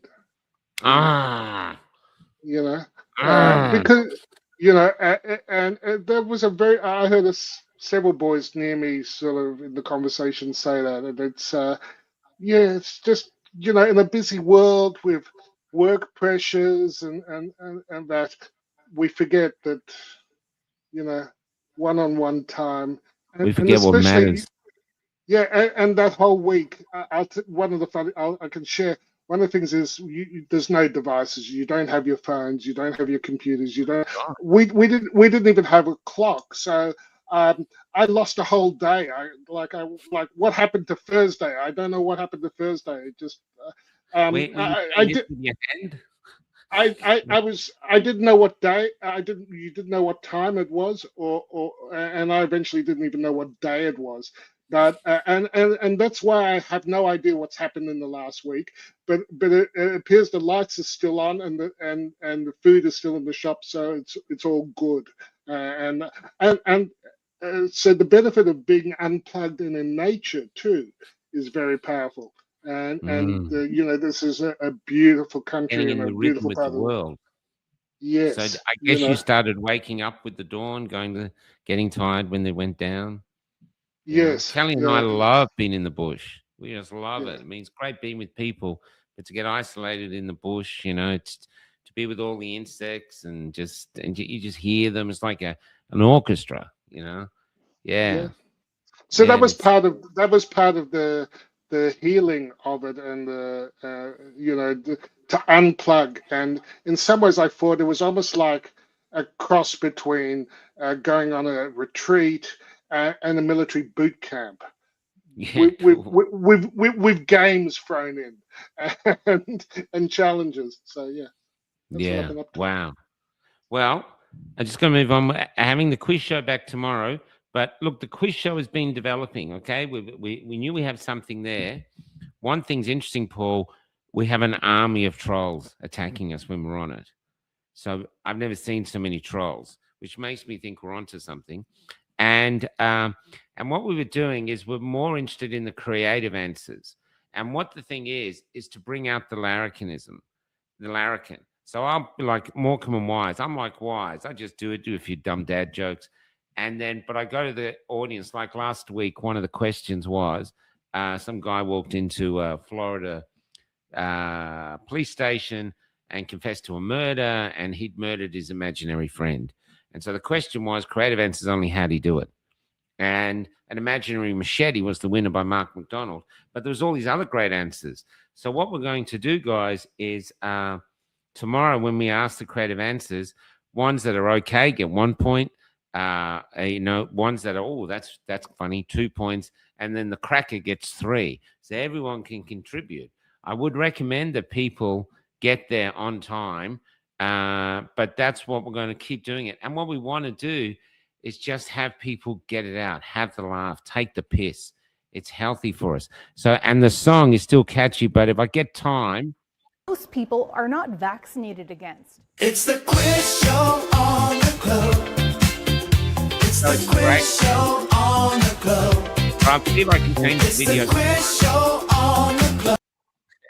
We'll see how we go. So that's 8 o'clock Sydney time, 7:30 South Australia time. And if you're in WA, it'll be on sometime in November. Just get in there and get on. But I think it's 6 o'clock, to be honest. But it's to have fun, man. When you're having larrikin people, they're just taking the piss, there's a defiance that comes out. And I think our country, like what's happening in Ireland, hopefully tonight we're going to talk to someone in Ireland, because the Irish have risen up. The truck drivers have risen up. They've shut Ireland down. And what's happened is the woman who was the architect of destroying the Canadian truckies, the Irish have now employed her. So obviously the WHO or whoever else wants to destroy us has sent there to actually, that's Ben. I love Ben. G'day, Ben. Cafe Locto is actually encouraging the naughty kids. What could possibly go wrong? Exactly, brother.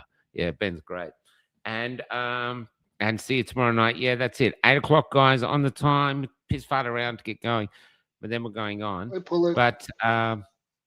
But this is, I think we go on. We just plug away, plug away, plug away, plug away. I was going somewhere with that, but I can't remember. But I think the conversation, Paul, about solutions, how we can build a medical system, must be out there. There must be ways around it. And if it's just money is not really an option. And the health system we have is not the health system that's going to heal our broken country. Oh, and that's the other thing.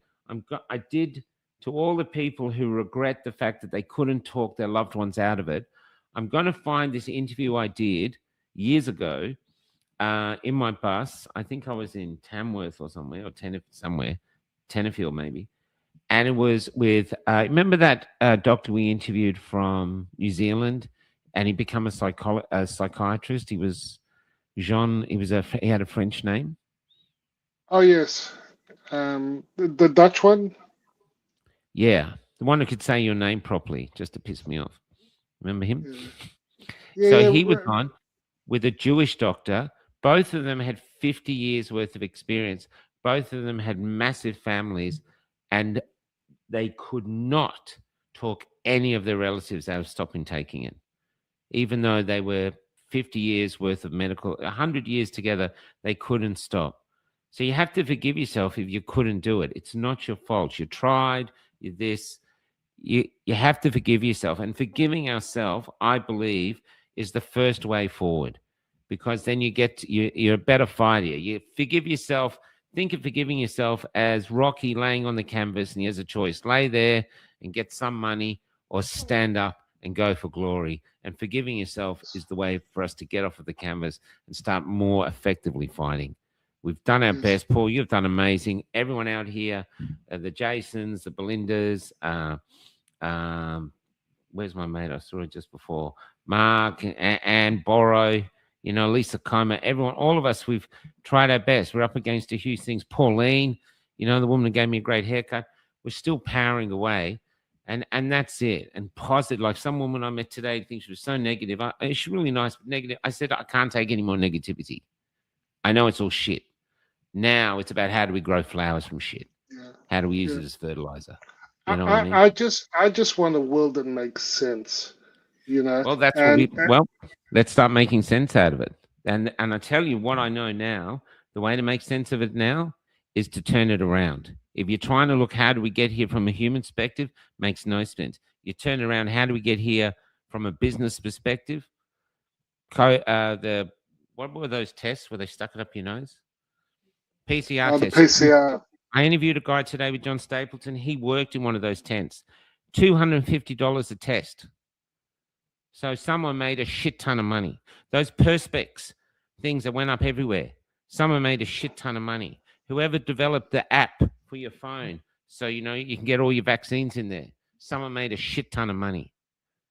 There's been every war, people get extraordinarily rich, and that's what they did. And not only did they get extraordinarily rich off our misery and all the misery that they've left out on the land, they've given us the bill, and now they're leaving us with the bill. So they've taken the cream, and now we're expected to pay for our own demise. It's time to go, fuck you. And what I know, Paul, this is what I've been learning talking to people recently, the oxygen of tyranny is compliance. Shut off the oxygen. Just don't fucking comply. That's what all the Polish have told us. The Hungarians, the Romanians, the Argentinians, everyone has lived under tyranny. That's the only thing. Do not comply. And the Iranians I interviewed today, the beautiful Persian people, initially they said they wouldn't talk to us. This was a few months ago, because if they talk to us, they have spies here, and their families in Iran could go missing, or even worse. The ones I interviewed today, and we've got about 8 interviews that are going up, and we'll get more in. They said to me today, I asked them, what about your family in Iran? They said, the family in Iran said, don't worry about us. If they kill us, they kill us. We don't care. We're not scared to die anymore. They've reached the edge. That's why I think there's a chance that the regime could fall, because the people got nothing left to lose. Nothing. We will see. And so there's hope. So there's hope. This is what I'm seeing when I'm interviewing the people. And let's see. And if not, better for them that they die on their feet than live on their knees. And that's what they're doing. The other thing too, I'm here. I've got a great new friend called Simon O'Rourke, and Simon O'Rourke has let us stay in this house while we're enduring the war refugee status. And he's a songwriter, and he wrote a song about Desi. I'm going to go out with the Desi song. So I'm quite glad Sally's not here, but we're going to go out with the Desi. Now the poll is, should we, let's have a look. Should we as Australians set up our own medical business? People out there reach, set up our medical system, and doctors can be doctors. Yes, yes, yes, yes, 100%. No, I prefer the current system. 0. Now I realize we're a bit biased, but I bet you put that out to the public, it'd be really interesting to see the result. Probably why Facebook doesn't allow you to do polls anymore. Anyway, so here we go. We're going into the new week. We'll start with a laugh on Monday if you want to join us. Richie and I and Kelly. Kelly's done a load of filming today with these things. It's time to punch on. There lots of shit going on, and no one's coming to save us. You know, I'm going to buy Paul a white hat so you can go, okay, the white hat have arrived. Just come on. Anyway, Paul, get a shower. I can smell you from here. I see you glowing, and I see you glowing. It must have been, I'm envious of the time you've spent with your son. That must be a beautiful memory forever. Yeah, you're a good dad, Paul. You're a good dad. They were all good dads. Yeah, I bet they were. But still. Anyway, so going out with the Desi song, and we'll see you tomorrow with a quiz show, and then we've got a lot of great interviews coming up. Tons. So stay tuned, and see ya. This is the Desi song from Simon O'Rourke. I filmed it, so I'm the producer. Here we go. Wounding it. Gillian, we're reading in papers as well that he was hiding in a container on a property. That's where he apparently was shot at 8:30 this morning by a heavily armed police. They laid Desi down, boys. They laid old Desi down. Leading the charge. They laid Desi down. With armored cars and machine guns, they laid Desi down. I remember when it all went down, and I remember when down came the troopers, 8, 9, 10.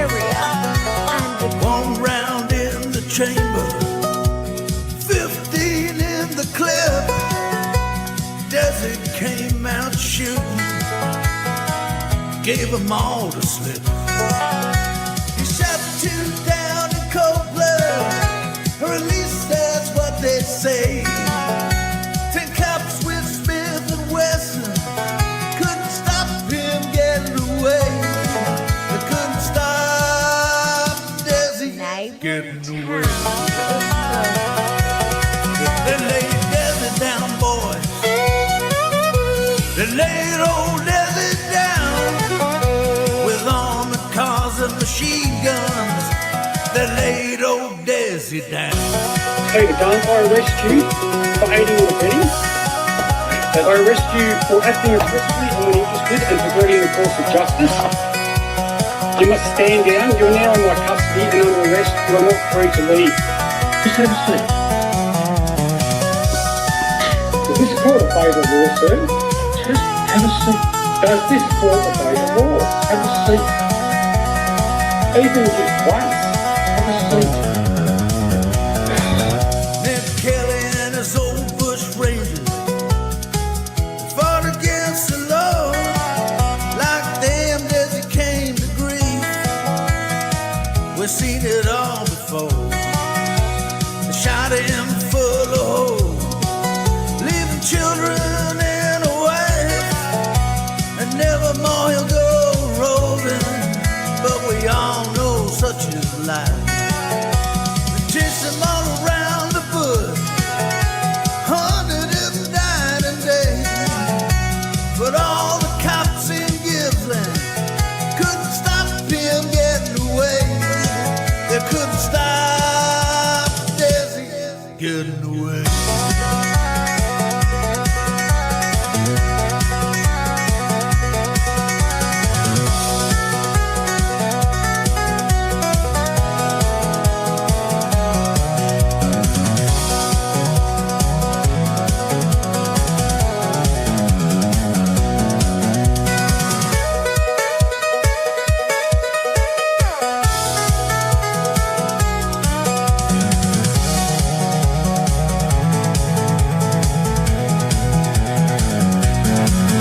Now Desi's a free man. He roves some golden land. Yeah, Desi, he got away